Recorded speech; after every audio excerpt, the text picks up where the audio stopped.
Good evening and welcome to the Clear Lake Area Chamber of Commerce's Clear Creek ISD Board of Trustees Candidates Forum. I am Peter Winchell and I am the Executive Director of Communities and Schools Bay Area and Chairman for the Clear Lake Area Chamber of Commerce Education Division. The mission of the Clear Lake Area Chamber of Commerce is to be champions of business success and quality of life in our community. One way the Chamber fulfills this mission is by supporting public education and Clear Creek ISD. A successful school district is vital to the quality of life in a community. It also supports economic success by ensuring a highly educated workforce. Hosting the Candidates Forum every year serves as a tool to inform the business community and area residents about the people who wish to lead our excellent school district. With respect to the Candidates Forum, or to avoid interruption, we ask the audience to turn off your cell phones, refrain from recording the forum, refrain from taking pictures during the forum, or making any distracting noises. Tonight's forum is being broadcast live on www.clearlakearea.com and I-45 Now. Thank you, TJ Auld, and your team at Auld Media for your expertise and community support. We will begin with prayer. Lord, the divine source of all wisdom and truth, tonight we hear from 4 members of our community who have been called to educational leadership in our community. Lord, open our ears this evening to hear the message of our courage and grace to do your will. Lord, divine teacher, help us to recognize you today in the message we hear, in the conversation we share, and in our lives shared in common. And may the blessing of God, his peace and love rest upon our forum, our presenters, and all those in attendance tonight. Now I'd like you to please stand for our pledge to the U.S. and Texas flag. I pledge allegiance to the flag of the United States of America and to the republic for which it stands, one nation, under God, indivisible, with liberty and justice for all. Honor the Texas flag. I pledge allegiance to thee, Texas, one state, under God, one and indivisible. You may be seated. I'd now like to make some introductions. First, I'd like to introduce to you Chairman of the Chamber of Commerce Board, J.P. Morris with B1B Bank. And at our head table here, we have Chamber President and CEO, Cindy DeWeese. To her far left, Chamber Chair-elect Rebecca Lilly with Memorial Hermann. And Sherry Sweeney, Vice President of the Chamber. And as a group, I would like all the Clear Lake Area Chamber of Commerce Board of Directors to please stand. Thank you. And if you are either a present or former Clear Creek ISD District Board of Trustees, would you please stand?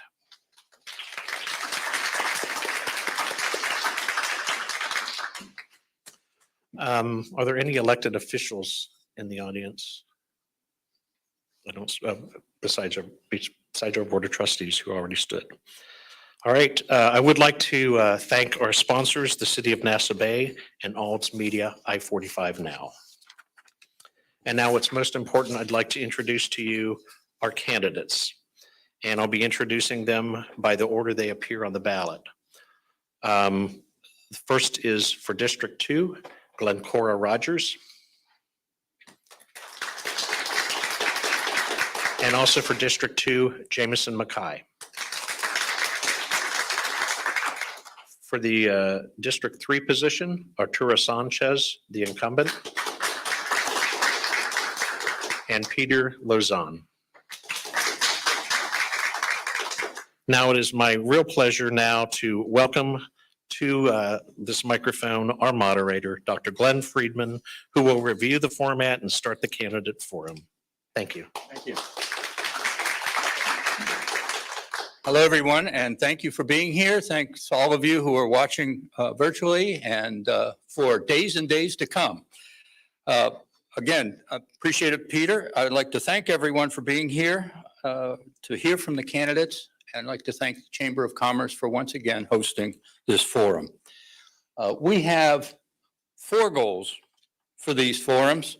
The first is to introduce the candidates to the community. The second is to provide an open forum for voter information about the candidate. We also want to allow the candidates to express their knowledge about public education and their role on a school board, and to learn their views on issues that affect Clear Creek ISD, our community, and most importantly, our children. All of the questions that I will be reading tonight have been developed and reviewed by the Chamber's Candidate Forum Committee. They've been framed to elicit responses reflecting how each person would act as a school board member or about the issues that board members would be expected to know about. The candidates have seen the script for these proceedings in advance, but they have not seen any of the questions. For those of you who want a little bit more background information about the candidates, we encourage you to read about each one of them. Clear Creek ISD has made that information available on its website, which you can find at ccisd.net/elections. And now to the format. Please note that all of the questions will be displayed on the screen below the candidates, so they'll see them as they come up. They'll also be available for those of you who are watching from home, and all of you who are in the audience will see them up here on the screen above the candidates' heads. Again, a reminder about silencing your cell phones. It is broadcast. Okay, here's the format. First, we'll be talking about asking each one of the candidates to provide introductory comments. These will be 90-second comments, and each one of the candidates will be talking about himself or herself. Second, big issues. And these, at this time, the candidates will be asked questions about the critical issues facing the Board of Trustees. There'll be 60-second responses, and they'll feature different questions for each of the contested races, District 2 and District 3, and there'll be 3 rounds of questions. Then we go to the fast and furious round. The candidates in turn will pick a number between 1 and 20. I'll read that question. You'll see it up here on the screen, and they'll have 30 seconds to respond. This is the same format we've used for the last few years. Next, we have the nuts and bolts round, and this deals with the actual role, or the nuts and bolts, if you will, of being a school board member. Each contested position will have their own questions and answers about issues that are related to their district, and these will be 60-second responses. Then we'll have another fast and furious round with a whole new set of 20 questions. And finally, closing comments, in which each candidate will provide a 60-second closing comment. The chamber team will be the timekeepers. They've got cleverly color-coded flags, all of which have been laundered for your protection. The green flag means there's 30 seconds left. The yellow flag means 10 seconds left. The red flag means time has expired. And when time expires, you hear the dreaded bell. And I'm sorry, we can't take questions from the floor. However, we have asked the candidates to stay after the proceedings so that you'll have an opportunity to get to know them and ask them any questions that you may have. And with all of that out of the way, let's get started. We have the opening comments at this point, and we'll start with District 2. Let me get all my stuff coordinated here. We'll start with District 2, and I will be asking the questions in alphabetical order. So, Mr. Mackay, you'll lead us off. Your opening comments, please. My name is Jamieson Mackay. I decided to run for this position because I have a real passion for public education. And you might ask, how did that develop? I graduated from public education, didn't really think much of it, went to college, met a beautiful young lady there. And she was going to be a teacher. And I thought, oh, that's very noble. And she did become a teacher. She's worked in Creek now for, since 1993 when we moved here. I followed her here. That's usually how these things happen. And then I got a job at Gulf Coast Educators Federal Credit Union. And I noticed all of these things in my life were coming together, and it was all about public education. My volunteer opportunities. I was chairman of the Clear Creek Education Foundation. I've served the Chamber's Education Division. I've been the chair of the New Teachers Luncheon. All of these things started coming together, and it got me thinking about, why am I passionate about it? And then it all came full circle when my mom told me the story about my dad. And they were dirt poor in Edinburgh, in Scotland. And a teacher changed his life by continually coming to his house and telling his parents, this young man needs to go to college. And he did. And it changed not only his life, but the entire trajectory of our generations to come. So my true passion is public education. In addition to my volunteering, my financial background will serve well the district in the upcoming budget issues. We have had our first ding. Mrs. Rodgers, your opening comments, please. Good evening. Well, first I want to thank the Chamber for hosting tonight and TJ for broadcasting and you, Dr. Friedman, for moderating.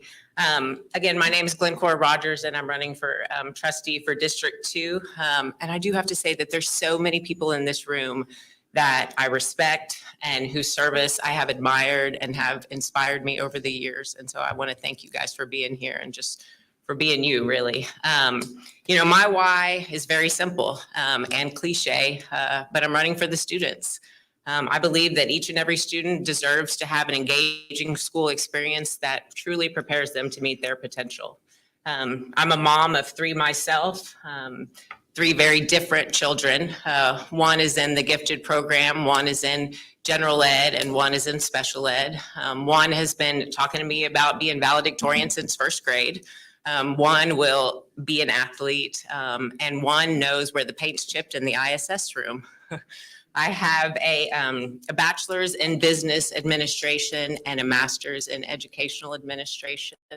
My professional career has been spent in public education. I started as a substitute teacher and then, of course, was a teacher for many years, junior high math. I've served as a junior high and high school administrator, and then I worked at the district level as director of professional learning and director of curriculum and instruction. I spent my whole career working to make schools a place that students want to be, that meets their individual needs. Thank you. Thank you, Mrs. Rodgers. Mr. Lauzon, your opening comments, please. I'd like to thank everybody for the opportunity to address and get to know the people of the community for the school district. My name is Pete Lauzon. I'm running for District 3 trustee position. I've been a Clear Lake resident for 24 years, and one of the reasons why I did move to Clear Lake in the place that I have is because it did have an excellent school district, and so I do appreciate that. I had 2 sons that graduated from Clear Lake High, so pretty much I know the ins and outs of what's going on with that and what a Clear Lake high school education does mean when they finally get out. I've been married to my wife for 24 years now, 29. Right, so anyway, as an engineer, I'm a chemical engineer in background and I have an MBA, and when you start with a project, you always have to begin with the end in mind. And so when I was thinking about running, I said, what is the main goal that you want to get out of this? And I said, we need to make sure that we have a quality education for children that are college bound. It could be for trade schools, or it could even be special needs. So we have to make sure that that is available for public education, because public education has to be available there for everybody. And so I know that now we're looking into school vouchers, and so we have to make sure we get it right, because the state has opened that up, and we have to make sure that those systems are in place that keeps the children attracted to come to school in Clear Lake High, or Clear Lake School District. Thank you, sir. Mr. Sanchez, your opening comments, sir. Thank you, Dr. Friedman. Good evening. My name is Arturo Sanchez, and I am the board vice president and current trustee representing District 3. I'd like to thank the Clear Lake Chamber of Commerce for hosting tonight's candidate forum, and thank I-45 Now for streaming this for our viewers online. I've had the privilege of serving on the board for nearly 6 years, and tonight I appreciate the chance to share some of my background with those of you that I've not met, offer insight into my thoughts and views about what it means to serve on the board, and reaffirm my commitment to serving the needs of all students across our district. Like many of you, I'm a proud parent of students in CCISD schools. My wife Jamie and I have been volunteering at our children's campuses since they started in kindergarten. And whether it's supporting PTAs, traveling for robotics competitions, attending performances and showcases and sporting events, what I know is that it's an absolute privilege to celebrate the success of nearly 41,000 students. Those successes do not happen without unwavering commitment of teachers and its staff and administrators and parents. Professionally, I'm the Director of External Relations at the Johnson Space Center. I'm responsible for leading a team of 150 civil servants and contractors who support public affairs, employee communications, legislative affairs, STEM engagement, and university collaboration. My commitment to service and giving back to my community were shaped at a young age. And tonight, I ask for your support to be reelected to serve District 3. Thank you. Thank you. Thank you all. And now we'll get started on the big issues. The first question will be for those of you running for seat in District 3. Mr. Lauzon, we'll start with you, if we may. When you talk to the voters in District 3, what's their number one concern that they've expressed to you, and how would you address that concern as a board member? When you talk to a lot of people out there in the community, they have several concerns, and one is, the budget. And so we're in a very tough situation relative to being able to have the maintenance and operation to pay our teachers properly. So we have an increase, the allowable increase of only 2.5%, mandated by the state several years back. And so that becomes a very challenging situation when you're in a 6% inflationary period. So that was one of the big areas that you have. And the other one is when you start talking to them, they're concerned to make sure that they're also getting a quality education for their kids. I've talked to several parents relative to the special needs, and there's some areas that I've had some intersection with that I would like to make sure that we have some touch points as a board member to try to make sure we move and advance those programs forward too. Thank you, sir. Mr. Sanchez, same question. When you talk to the voters in your district, District 3, what is their number one concern, and how would you address it as a board member? Parents are very interested in seeing what the district will do to expand opportunities for students at the intermediate level. We've been fortunate to offer great programs at the elementary level within District 3, and then also at the high school, at Clear Lake High School.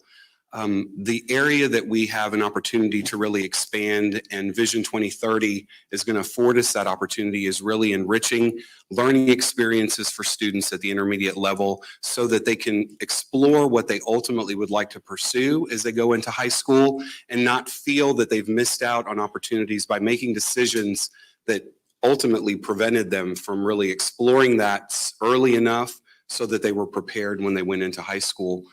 I think that's really what community members are interested in my district. Thank you. Mrs. Rodgers, we're going to start with you in the next question, if we may. District 2 includes voters on both the north and south side of Clear Lake. What issues are foremost in the minds of the voters on each side of the lake? Well, thank you. As I'm out talking to voters, parents in particular, I think the number one thing on their minds is safety. How could it not be with what we see on the news these days? And I'm glad that I'm getting an opportunity to engage with them, because I'm able to assure them that our district is moving in a really good direction as it relates to safety. We've had 23 audits already this year by our Texas School Safety Commission, and the results from that have been coming back really positively as it relates to what we're doing to make sure our facilities are tight. We also, over the last year, have spent $35 million on safety upgrades. We've added 40 school officer liaisons. And at the high school campus, we have 2 counselors just for those issues, students that are struggling. And at the intermediate, we have 1. I think there's probably more we can do to identify and provide resources for our students that are struggling, because we know that, the safety issues that come up is typically because of that. Thank you very much. Mr. Mackay, same question. District 2 includes voters both on the north and south side of Clear Lake. What issues are foremost in the minds of the voters on each side of the lake? Obviously, safety is a big concern, but I think what parents are looking for is quality education, no matter what their student, what level their student is at. And I think that they're really looking to make sure that their kids have every opportunity, they want equal opportunity they want equal opportunities, not outcomes. And they're really concerned about some of the levels of the curriculum, and they want to see some of their kids pushed a little harder and have some more rigor. But I think a lot of it comes down to they want to make sure that their kids are engaged in the school, that they have a reason to come to school, and that the parents have a reason to send them to school. Thank you. Next question, we'll start with you, Mr. Sanchez. Clear Creek ISD recently released Vision 2030. What's the most important aspect of that vision, and how will it affect the students and parents in District 3? Vision 2030 is informing ultimately what our Facility Advisory Committee is considering today, that are the needs of the district for the future. When we think about what students will be needing to be competitive in careers and in college, it's going to be to ensure that they've had a curriculum that prepares them for that. Vision 2030 is going to expand Leader in Me that could look more like a district program. It will provide opportunities for fee-based pre-kindergarten across the district, and is going to explore what our intermediate schools can ultimately provide to all students, even students that are not attending some of our magnet programs. And so it's really informing decisions that we'll bring to the community soon. Thank you. Mr. Lauzon, same question.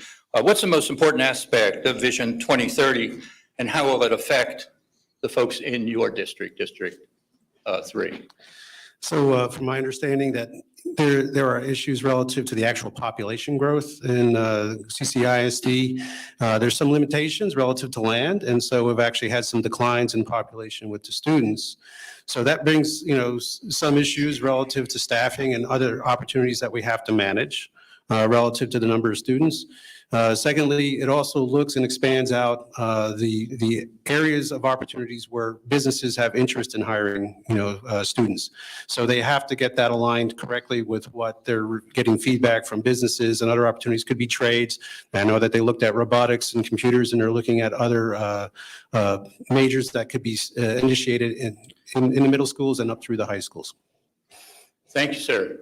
Mr. Mackay, we'll start with you. I'd like to stick with Vision 2030 for a minute and ask you what the most important aspect of that vision would be for the folks in District 2.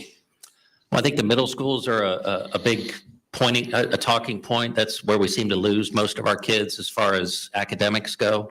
I think the most important thing is that we stick with it. We don't just develop a plan and put it on the shelf. We have to revisit it. We have to make our district goals aligned with the vision.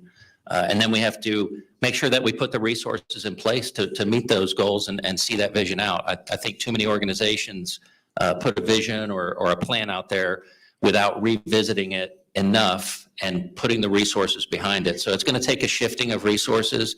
As alluded to by Peter, there's budget issues. And so moving pieces around in that type of environment isn't going to be easy. It's going to take some creativity. Thank you. Mrs. Rodgers, same question about the vision and District 2. How do you see Vision 2030 impacting the people in your district? Thank you. Well, I'll tell you, one of my favorite things about the Vision 2030 plan is that we started with the profile of a learner. And we identified what aspects do we want to ensure that our students need moving forward. And so the district is lovingly calling this the 8 C's. We want them to be critical thinkers. We want them to be able to collaborate. We want them to be able to think creatively. When I talk to parents, of course, all parents want their students to learn what they need to learn at school. But I think more importantly, what parents want is they want their kids to love learning. And when you think about what our students need moving forward, it doesn't matter so much that they know the Pythagorean theorem as that they know how to think critically for the jobs of the future. I agree that expanding our middle school programs or intermediate programs are going to be super important. In District 2, we have one WAVE program at one of the junior highs, but the other junior high doesn't have anything that makes it particularly special. So, Thank you very much. We'll come back over to District 3. And Mr. Lauzon, we'll start with you on this one. We've talked a little bit about teachers and administrators and so forth, but describe for us the role of a school board member in improving student academic achievement, especially as it applies to your district. Well, firstly, the school boards are trying to set the stage, as far as what resources are available and communicating that with the public and the taxpayers. So we have to make sure that whatever the kids' needs are, that we have that aligned properly with what resources are available to spend on. Secondly, with the kids, you have to have some sort of metrics that we understand. And I know that people don't like metrics relative to STAR tests and all this other stuff. But internally, we have to benchmark ourselves to other districts that are doing quite well. We could look outside our district and see and take examples from them and try to bring them in-house and make sure that we have all the systems in place that are appropriate, and then maybe even have opportunities to bring in new ideas. Thank you. Mr. Sanchez, same question. What is the role of the school board member in improving student achievement, especially as it applies to your district? Thank you, Dr. Friedman. Ultimately, as a trustee, we have a responsibility to review how programs are performing for our students, where students are achieving extremely well and where they may not be seeing the gains in the academic aspirations that their parents have for them or that they have for themselves. I think ultimately we have to focus on making sure that what we intend is ultimately what the outcomes are that we're seeing in our students. And we do that through program evaluations, we do it through audits, we do it through workshop discussions that give us the chance to dive deeper into the content and to really understand how our teachers and staff and administrators are seeing the programs actually play out on our campuses. Thank you. Mrs. Rodgers, I'd like to ask you a version of the same question. What is the role of a school board member in improving student achievement, especially as it applies to District 2? thank you. So of course, student achievement should be the foundation of all of the decisions that we make as trustees and our guiding light per se. So as a trustee, one of the things that we start with is we're a part of setting the vision and the mission of the district. And every year we look to, we participate with the superintendent in the strategic planning and setting the superintendent's targets. This year for the superintendent targets, she has 6. 5 of those directly relate to student achievement. So as a trustee, we're able to give our input and guide and ask questions so that we can set those benchmarks, like Mr. Sanchez said, to really evaluate, are the programs leading to what we want for our students? Thank you, Ms. Rodgers. Mr. Mackay, same question about the role of a school board member in improving student academic achievement, especially as it applies to District 2. Well, I agree with what's been said is we have to learn what the metrics are we're measuring, and then we have to pay attention. I mean, we've got to ask questions, we've got to be critical, and then we have to hold people accountable. And that accountability starts at the top and has to filter its way down. That's really the role of the school board member in this process, is making sure that we reach those benchmarks, and that's the superintendent's charge. And that's who we work with to make sure that that happens throughout the district. Thank you. Well, now it's time to move on to the fast and furious round.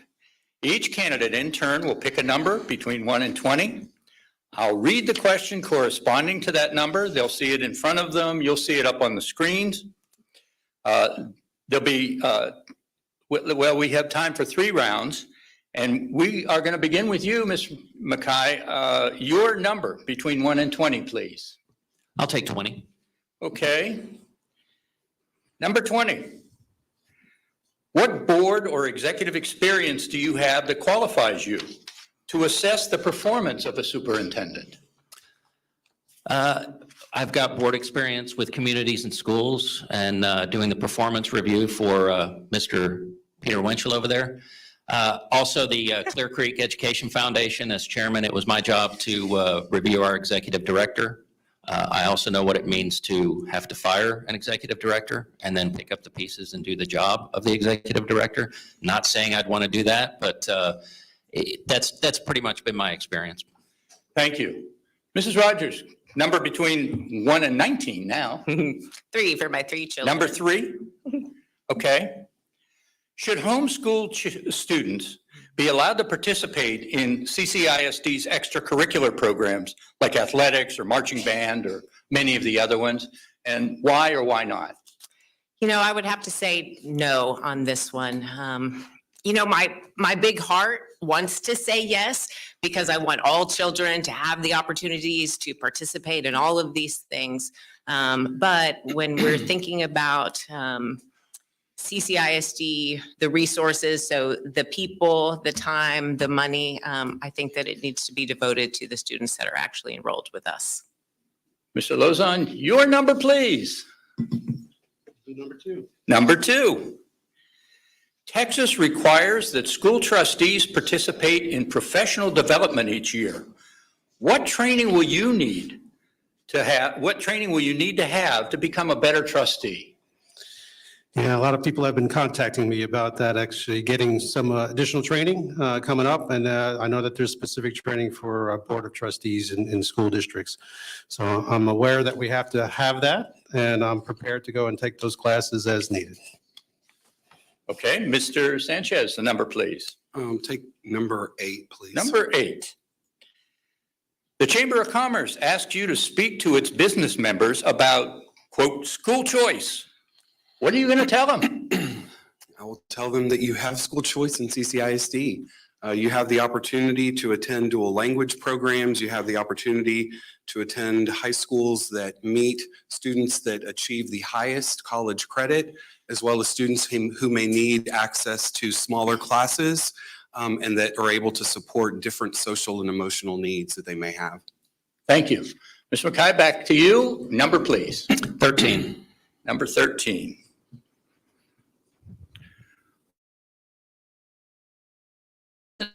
Years, should CCISD's arts and cultural enrichment programs be changed in any way? If so, how and why? If there's any changes that need to be made, they need to do more of them. Again, I come back to student engagement. It's the number one thing. If you can engage a student, you're going to get them to school. That's how the school district gets paid. If you think about the bottom line, that's your number one job is to get them is to get those kids into those seats. Do not take away programs that meet that criteria. Thank you. Mrs. Rodgers, your number, please. I'll take number 10. Number 10. You receive an anonymous but threatening letter demanding that the district stop teaching critical race theory or else. What's your response? Well, first off, my response is that the district is not teaching critical race theory. It has been outlawed in Texas, and our responsibility as a district is to follow the law. And so we are doing that. But if the question is asking, what would I do? Of course, I would let the board president and the superintendent know. I believe it's just important to keep everyone in the loop on things to that nature. Thank you. Mr. Lauzon, your number, please. Number 5. Number 5. A parent asks you, what is a homestead exemption? What do you say? It's just a tax break that you get based upon the value of your home, and then the school district is not obligated to have it, like some other things like the county, but the school district can let it stand. Right now, it's 5% for CCISD. Thank you. Mr. Sanchez, your number, please. 15. 15. One of CCISD's award-winning programs is Leader in Me. Exactly what is that program and why does it get so much attention? Leader in Me actually started in District 3 at Armand Bayou and Falcon Pass Elementary, and it is a way to instill leadership values in our youngest students. Based on Covey's 7 Habits of Highly Effective people, our students are learning skills and traits that will enable them to be successful throughout their academic career, but also professionally. Thank you. And the last round, in this particular round, Jamieson, Mr. Mackay, you were? Let's go with 17. 17. A local company with whom the district does business and has contracts invites you and your spouse to dinner to show you their ideas for important, quote, next generation school safety technologies. What's your response? I've got to pass. That would just be inappropriate. Thank you. Mrs. Rodgers, your number, please. 16, please. I'm sorry, 16? Yes, sir. To understand the district's budget, one must understand the difference between M&O and INS. What do those terms mean in plain English? So the M&O part of the budget is maintenance and operation, and INS is our interest in sinking funds. The M&O account relates to our day-to-day operations. About 86% of it is spent on just making sure the school district is run, paying our employees, and then the other 14 or so percent of that is related to paying for the programs and extracurriculars. The interest in sinking fund is related to our bond and debt service that way. Thank you very much. Mr. Lauzon, your number, please. Number 12. 12.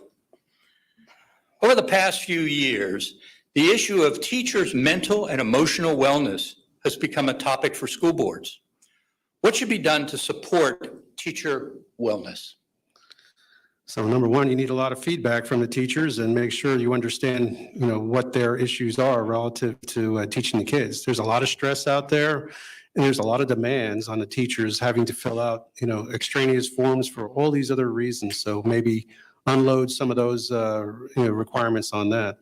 And then you also have the issues associated with school safety.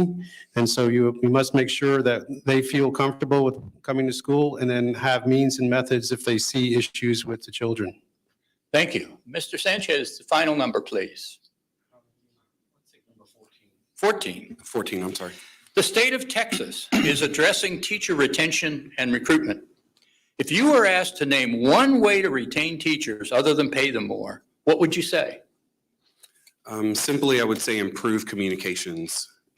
There are many things that teachers experience every day that we may not know as a board, that we may not have an appreciation for as an administration, and that our families just may not really have an understanding of. And so improving lines of communication would give us a better chance to address those things that are causing the biggest challenges for them. Thank you. Now we'll move on to the nuts and bolts round, and this section deals with the actual role, that is the nuts and bolts, of being a school board member. Each candidate will have 60 seconds to respond, and we'll have 4 rounds. We'll start with you, Mrs. Rodgers. The board as a whole is responsible for approving the superintendent's target, and this has already been mentioned, and assessing progress toward meeting those goals. The current targets are listed here. Now, looking ahead to next year, what would you change and what would your top priority be? Wow, that is a good question. Thank you very much. Yes. What would I change? I'm not sure. I think I would probably need more information from the district. I know that teacher retention and the stress they're under is a huge issue right now, and so I might just reprioritize that. I love that there's 2 emphasis on first-time instruction, one of them having to do with academic growth and one of them having to do with personalized learning. Thank you. Mr. Lauzon, same question. You're responsible for approving the superintendent's targets as a part of the board, and as you look ahead to next year, which of these, what would you change, and what would your top priority be?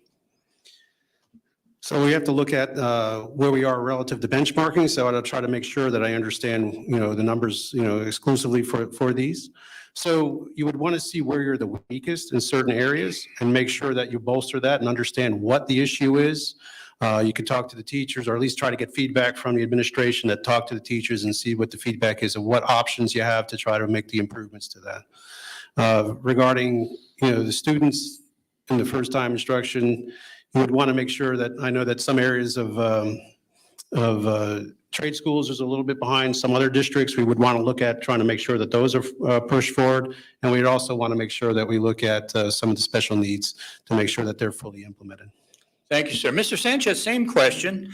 What would you change in this list, and what would your top priority be? I would, before making a change, I would prefer to have a discussion with my fellow trustees.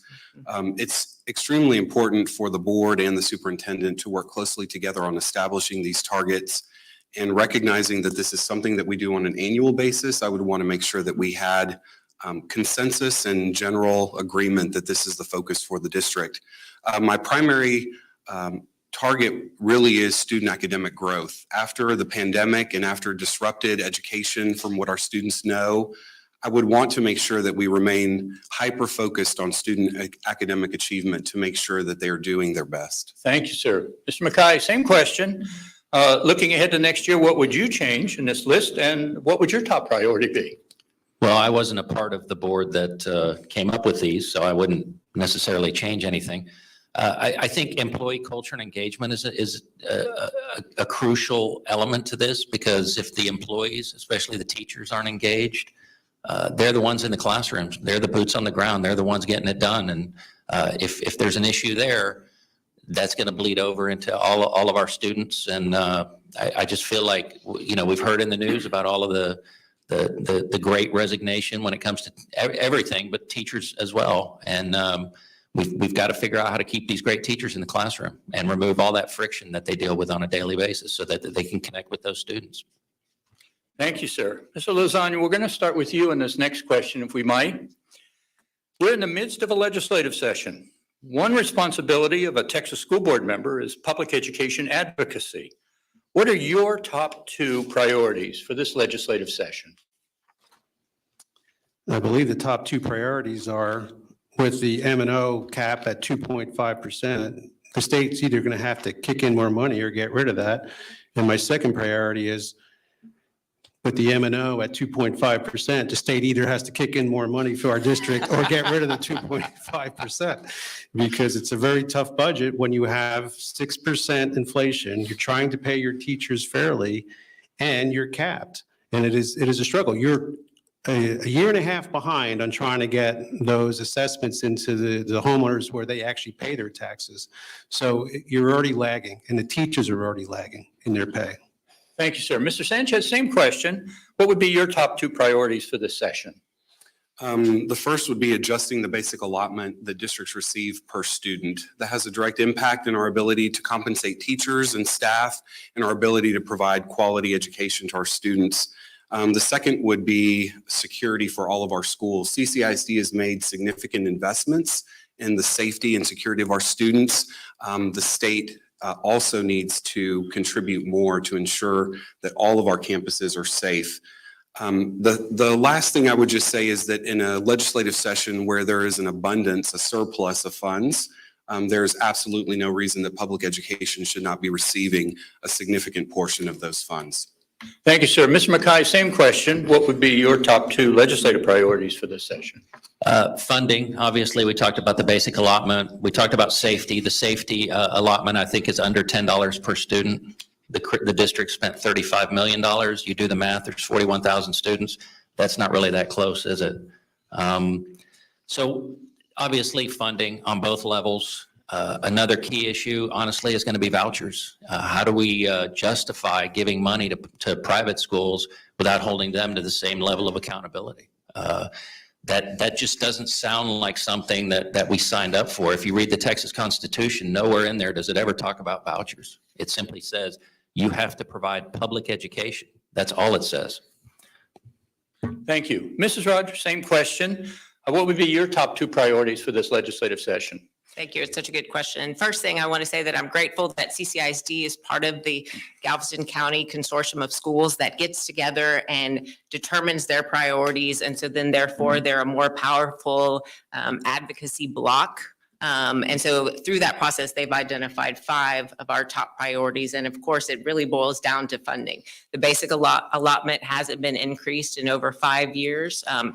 Inflation, cost of everything is going up. That's just ridiculous. And then the other thing that we're advocating for is that the state includes an inflation supplement. That way, moving forward, we won't have to go back every year and say, hey, you need to raise this because of inflation. So. Thank you very much. Mr. Sanchez, we're going to start with you in the next question. It's a little bit longer than some of the others. According to the CCISD website, the main sources of revenue, which we have been talking about all evening, include property tax revenue, state aid, and they're projected to decline from about $325 million in the 2021 school year to less than $300 million in the 24-25 school year. There are many factors that contribute to that. I won't read them all. You can see them here. What specific experience have you had dealing with budget shortfalls and inflationary pressures? And the second part of this is describe the process you might use to decide what cuts, if any, you would suggest, given, as mentioned previously, about 90% of the budget is human beings. I wish that there was a time when I hadn't had experience dealing with budget shortfalls. Every day in my job, every year in my job, I lead a team of people whose budgets are shrinking. There has not been a single year in my 20-plus year career where I've gotten increases in funding every year.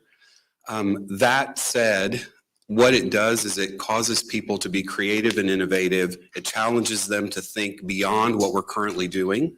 And as a trustee, recognizing that 90% of our budget is focused on our people, I would be looking across the entire budget, asking folks to consider differently and still achieve some of the same results, to afford us the opportunity to extend those dollars and ultimately make ends meet at a time where it's extremely difficult. Thank you very much. Ms. Mackay, same question. What specific experience have you had dealing with budget shortfalls and inflationary pressures? And then describe the process you might use to decide what cuts, if any, you would suggest, given that 90% of the budget for CCISD. I have 2 kids in college, so I'm well aware of budget shortfalls. No, seriously, at work, when we experience something like that, it's pull up your bootstraps time. It's but the process you have to use, and I remember Dr. Smith used to tell me, you always make the main thing the main thing. And the main thing in this is the students. You cannot take away from their learning. So that means you can't go cutting teachers in the classroom. You can't go cutting support personnel that directly impact those students. That's the main thing, is the students and the classroom and that relationship with the teacher. Thank you. Mrs. Rodgers, same question. I won't read it all. You see it in front of you. I got it. What is your response? So my experience working with budget cuts is that I've worked in public education for 15 years. And so I have a lot of experience looking at cuts and how we deal with that, and specifically how it relates to student success. I have sat in a conference room and told an interventionist that her position was no longer going to be funded, and understood the direct impact that was going to have on students because of what she did on a day-to-day basis to impact their learning. So when it comes to my process related to considering cuts, it would definitely be similar to what Mr. Mackay said, that those positions that have a direct impact on the students would be priority 1 to protect. Thank you. Mr. Mackay, we're going to come back around and start with you on this one. Clear Creek ISD has a long history of strong community partnerships in academic areas, athletics, and other extracurriculars, as well as career education. As a board member, what additional partnerships would you like to see the district pursue, and why? Well, we're actually very fortunate in CCISD to have such great business partners like the Clear Lake Area Chamber of Commerce, the Bay Area Economic Partnership, and some of the great partnerships have been born out of that. And we just need to keep bringing the business community together to learn about what the needs are. And on the same side of that, the district needs to keep coming to these meetings and engaging with the business community to see what it is they need. There's some great programs that have come out of this, and it's a great way to partner up. I know HCA Healthcare had a really interesting partnership where the students got jobs and they get to keep them even while they go to college. We need to look for more things like that. Obviously, we have NASA right across the street, all kinds of partnership opportunities, student scholarships, aerospace scholars, things like that. We need to keep our eyes open and make those connections. Thank you. Mr. Rodgers, same question. What additional partnerships would you like to see the district pursue, and why? I echo the fact that we already do have some really great district partners, communities and schools. And I just found out recently that every school has a faith-based partner, a church that helps with the things that they need. I think those are so important. So there's 2 areas I would say that we could expand. One is on the innovative side. I just absolutely think that our community is craving more and more innovative community partners that will offer experiences for our kids that they can't get anywhere else. And then on the other side, thinking about partners that can really help us with our students that are struggling. After COVID and just different cultural things that are going on, I think the more people we can have pouring into our students that are struggling, the better. Thank you. Mr. Lauzon? Yeah, there's plenty of, partnerships out there. One of is Texas Workforce Commission. I know that they have actual funding available to try to get students and workers, into various locations. And so they actually do provide funding for education, and they actually do get certifications. So you may be able to leverage some of that. And I know certain companies that are already doing that with the Texas Workforce Commission. From the standpoint of other partnerships, I mean, the faith-based, when you look at that type of stuff, every little bit helps, trying to alleviate some of the other issues associated with just supplies, for the students. And if we can get that, wrapped up, that'll be good. But really, it's going to be bigger numbers from something like the Texas Workforce Commission. Thank you. Mr. Sanchez? I would, I believe we have a strong community partnership with organizations, businesses, nonprofits. An area that I think is ripe today is working with entrepreneurs and angel investors who would have an interest in seeing our students pursue opportunities that may not even exist today and see what it looks like to do something from the ground floor, expand what they believe is possible, and ultimately leverage the education that they're getting in our classrooms to see what they may ultimately achieve that today they're not even hearing about for many of us because it's something we've not even imagined. Thank you very much. Well, it's time for Fast and Furious again. And Mrs. Rodgers, you are the lucky soul who gets to pick the first number. Wonderful. I'll take number 20. Number 20, okay. You very much disagree with a decision that the rest of the board has voted on and accepted. After the meeting, a reporter asks you why you're so opposed to the decision. How do you respond? I think that's a good question. And I believe that healthy debate before a decision is made is wonderful, is welcome. Really critical decisions should be looked at from multiple angles. But once as a board, a decision is made, then that's something I think that everybody needs to support. And so if a reporter asked me why I opposed, I would probably pivot to the fact that the board as a whole decided this, and I am in favor and speak positively. Thank you very much. And I forgot to mention, these are 30-second responses. I apologize. I will accept that ding on your behalf. Oh, well, I appreciate it. Mr. Lauzon, your number, please. Number 12. Number 12. A parent blasts you personally on social media. In your opinion, what's the most appropriate response? Try to engage them and figure out what really is the main issue and, why they blasted. Because the blast is an emotional response back, and obviously something triggered that. So you have to do active listening and understand what they're talking about and try to bring that around. And if there's other things that you could do, either bring it to the administration or the other board members, then that would be fine. Thank you. Mr. Sanchez, your number, please. Number 2. Number 2. Here are the names of 3 CCISD schools. Please tell us what makes them distinctive. First, Seabrook Intermediate. Science Magnet, McWhorter Elementary. Spanish dual language, Clear Path. small class size for high school students who have different learning needs, social and emotional wellness. Thank you. Ms. Mackay, your number, please. 1, please. Number 1. What is an education savings plan, and how would that affect CCISD? It's a voucher, and it would take money away from CCISD. Thank you.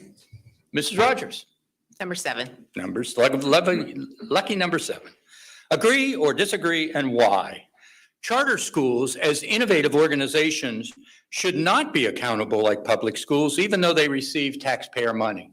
Agree, disagree, and why?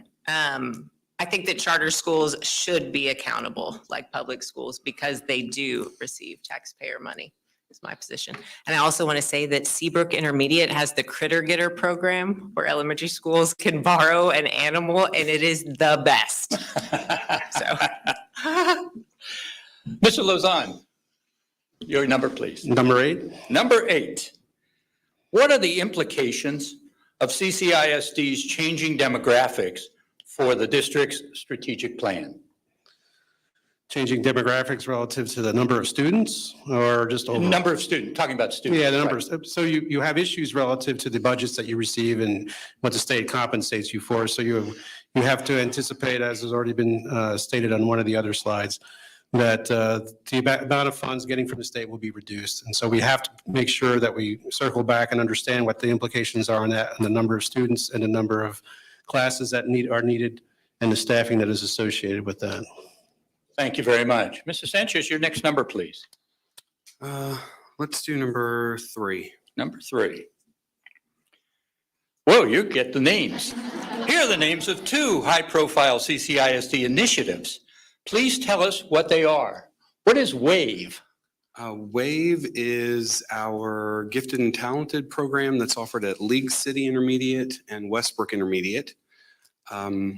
Would you like me to take Yeah, this? and what is robotics coding and computational thinking? Robotics coding computational thinking is started in our elementary schools, 3 elementary schools, to give students at Ward Elementary, Bowerschlag, and League City Elementary the opportunity to think differently throughout their entire elementary education. Thank you. Come back around, Mr. Mackay. Number, please. Too bad I can't get that same question. I know. I'll take 10. Number 10. An elected school board is responsible for district governance. The superintendent and her staff are responsible for district management. What is the difference between governance and management? So governance is more about the organization. Management is more about the people, the minutia, the day-to-day. And governance is more oversight. And so that's the main difference. Okay. Mrs. Rodgers, your number, please. Number 13, please. 13. Another agree or disagree, and why? The best way to assess an individual student's learning is by having a statewide standardized test. Agree, disagree, and why? Well, I would have to get into what exactly is meant by learning. So if we're talking about our students able to show mastery as it relates to our Texas Essential Knowledge and Skills, then a state test is valuable. It's a metric that can show that. However, I would not agree that it is the only way to do it. Thank you. Mr. Lauzon, your number, please. Number 9. Number 9. Clear Creek ISD graduates over 95% of its students. Should the district track those students to assess the impact of their education on their readiness to contribute to society? Well, I don't think any mandate would ever require that to happen, but it would be nice to have some information and feedback relative to that as far as what happens down the road. I know for my 2 sons, they encountered when they went out, and some of them worked, and one of them went to school, college, and during COVID, and he just couldn't do it remote, so he just stopped. So, but both the boys recognized at CCISD, they had better skills in math and language than their peers that they were working with. So good news for CCISD. Thank you. Mr. Sanchez, number, please. Number 14, please. 14. Clear Creek ISD has implemented a community-based accountability system. What is this, and why is it important for a school board? Community-based accountability is something that we receive as a board each year that's produced by the district that offers insight into how the district is performing beyond a standardized test score, provides information about employee retention, it offers information about graduation rates, it provides information about some of our academic programs, including career and technical education, and ultimately gives a bit more of a complete profile of how the district is doing and gives us a better sense as trustees of how we can affect change. Thank you. Ms. Mackay, another number, please. 18. Number 18. How does a board member appropriately hear any concerns that teachers may have, given that your primary interaction is with the superintendent?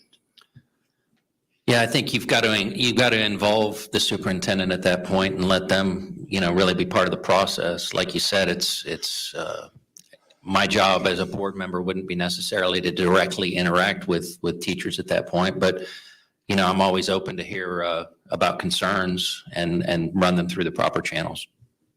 Thank you. Last round of these questions. Mr. Rodgers, pick a number. Number 11, please. Okey doke. Over the past few years, we've seen an uptick in bullying, disrespectful and uncivil behavior by adults toward the board and school personnel. What, if anything, should be done about that? Wow, that is such a meaty question. I think, it's so important that the school district has open channels of communication for our community to provide input. I do think that there should be certain levels of decorum and civility that are required as it relates to addressing the board. Thank you. Mr. Lauzon, number please. Number 16. 16. Agree or disagree, and why? There's a mental health crisis affecting both students and teachers. Well, ever since COVID, I mean, you have a lot of students coming back and they're extremely stressed because, they feel like they may be behind in some areas, and the teachers are stressed because they feel like they have to catch up.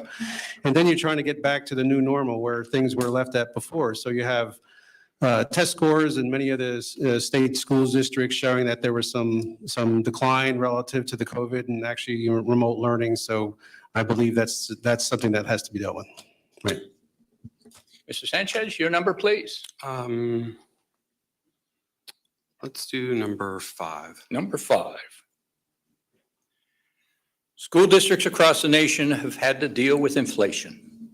In your opinion, should the state of Texas provide inflation allowances, the equivalent of cost of living increases, for school districts? Why or why not? Yes, they should. And the reason they should is that the amount that we receive today per student has not matched inflation since I believe it's 2017. We have not seen an increase in the basic allotment. And so that ultimately has a direct impact into what we're able to provide students in the form of education and teacher and staff compensation. Thank you. And Mr. Mackay, this will be the last number in this round. 17. 17. There are two biases that often affect school board members' decision-making. Confirmation bias, or seeing what we expect to see and already believe, and desirability bias, or seeing what we want to see. How do you combat these common tendencies when making decisions? Well, I think you have to, you've got to open your mind and somebody else mentioned that you've got to have healthy discussions. And I think that's a part of that, because that's how you overcome your bias is by actually interacting with people and getting challenged. You need to be challenged. All of us need to be challenged. That's how you overcome bias is somebody challenges you and you have to rethink your position. Thank you. Well, now we come to the closing comments. The closing comments will be 60 seconds each. They'll be in the reverse order of the opening comments. That is, Mr. Sanchez, you would lead off. Your closing comments, please, Mr. Sanchez. Thank you, Dr. Friedman, and thank you again to the Chamber and I-45 Now. It has been a privilege to serve on the board for the last 6 years. The challenges and the opportunities that we face across our district and our community are great.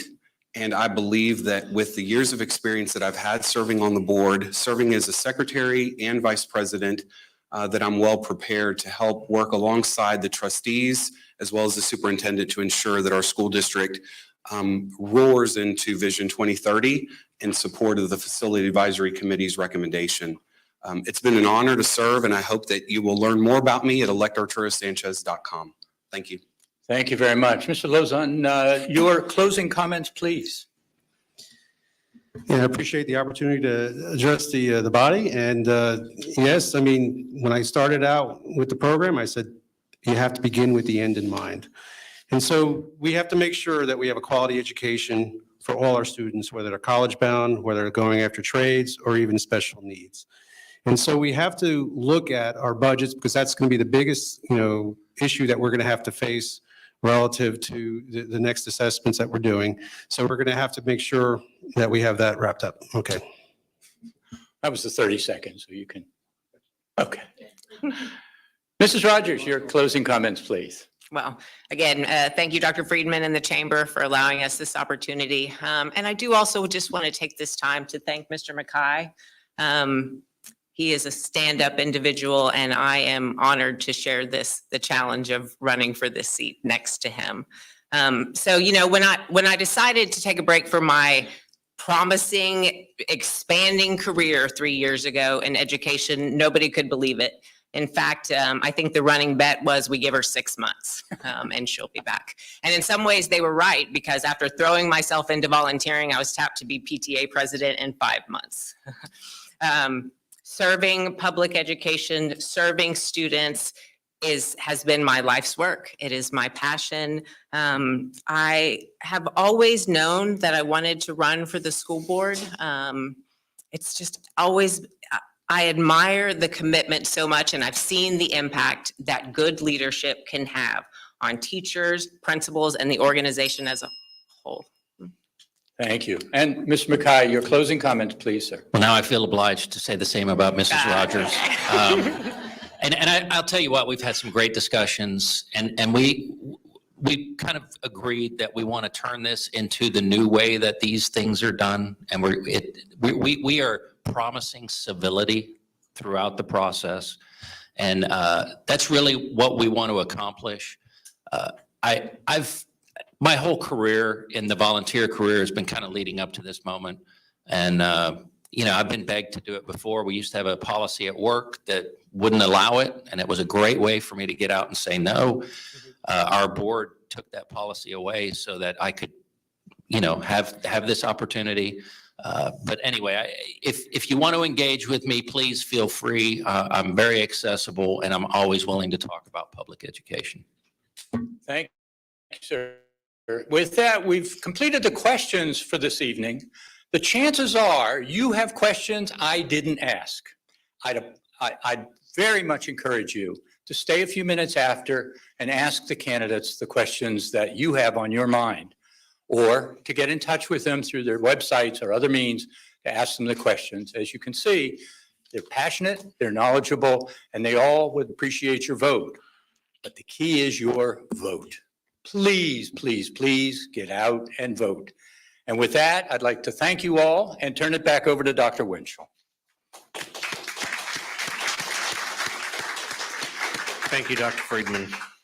This is the conclusion of the Clear Lake Area Chamber of Commerce's CCISD Board of Trustees Candidates Forum. You're welcome to stay, as Dr. Friedman mentioned. We will be here till 7:30. You're welcome to stay and speak with the candidates. They have some materials in the back. Thank you for being an informed voter. The Clear Creek Independent School District's Board of Trustees will hold a regular election for the following trustee positions on Saturday, May 6th, 2022. Saturday, May 6th, 2022. Early voting will be from April 24th to May 2nd. Be aware that Harris County and Galveston County are different as far as when that'll be, and she's trying to get that information up. Harris County and Galveston County are running the elections this time, so they're in different places. There we go. Okay, Harris County early voting, as you can see, again, it's from April 24th to 29th. There is limited voting on Sunday from noon to 7, so the times are changed there. And the places where you can vote, and actually election day is May 6th, 7 a.m. to 7 p.m. And if you're in Harris County, the election places are right there. Again, yeah. It's okay. Okay, I'm getting the wrong. All right. So, yeah, so here are where the election places. I'm not going to read all of that, but you can find this information at ccisd.net/elections. But then you have to bounce around. So in Galveston County, if you live in Galveston County, here are the times that you can vote. As far as early voting, there is no weekend voting, but you will have an opportunity to vote on Saturday, May 6th. The locations will be up on the screen right here. Okay, and again, you can go to ccisd.net/elections or go to the respective county to find out where you can vote and when you can vote early. On the ballot, and in this order, District 2, Glencora Rodgers and Jamieson Mackay. District 3, Arturo Sanchez, the incumbent, and Peter Lauzon. Thank you all for running for office. We appreciate your commitment to public service and to public education. Once again, our thanks to each of our candidates for participating. Thank you to our sponsors, the City of Nassau Bay and Alds Media I-45 Now.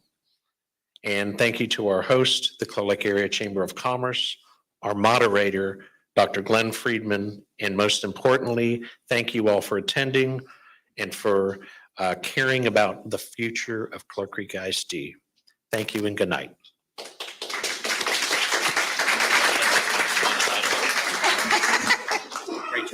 You as well. Well done.